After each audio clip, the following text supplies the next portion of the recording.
السلام علیکم ورحمۃ اللہ، ہیپی عید ٹو یو۔ کیا آپ اپنی عید کھا پی کر سونے میں گزار رہے ہیں یا کچھ چل بھی کر رہے ہیں؟ جانتے ہیں کہ ان ایام میں چل کرنا، ان ایام کو سیلیبریٹ کرنا عبادت ہے۔ جیسے مختلف مواقع پر میں آپ کو بتا رہی ہوتی ہوں کہ یوم العرفہ کی یہ عبادت، لیلۃ القدر کا یہ عمل، جمعہ کے روز سورہ کہف کی تلاوت، لیکن عید کے ایام کا خاص عمل، خاص وظیفہ، خاص تسبیح جانتے ہیں کیا ہے؟ انجوائمنٹ، تفریح، سیلیبریشنز۔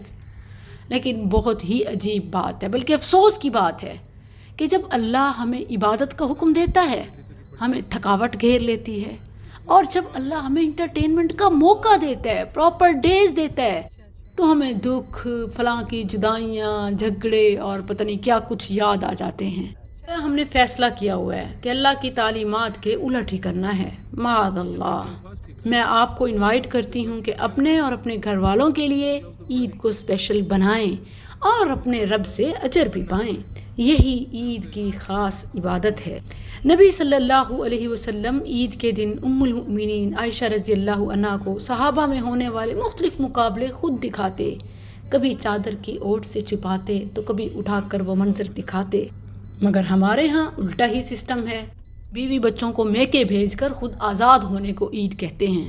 عید بیویوں کو میکے بھیج دینے کا نہیں، ساتھ جانے کا نام ہے۔ عید بیویوں کو کچن میں جھونک کر دوستوں کے ساتھ پکوان اڑانے کا نہیں، ہاتھ بٹانے، مل کر پکانے اور پھر کھانے اور کھلانے کا نام ہے۔ عید کا دن کوئی عام دن نہیں ہے، بلکہ بہت ہی خاص دن ہے۔ اسے خاص بنائیے اور اللہ سے اجر پائیے کہ یہی اس دن کی عبادت ہے۔ الرحمن علم القرآن خلق الإنسان علمه البيان الشمس والقمر بحسبان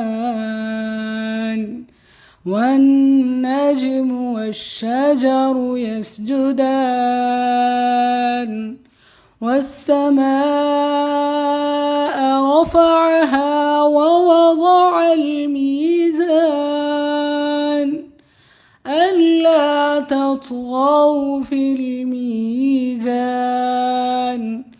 وأقيموا الوزن بالقسط ولا تخسروا الميزان والأرض وضعها للأنام فيها فاكهة والنخل ذات الأكمام والحب ذو العصف والريحان فبأي آلاء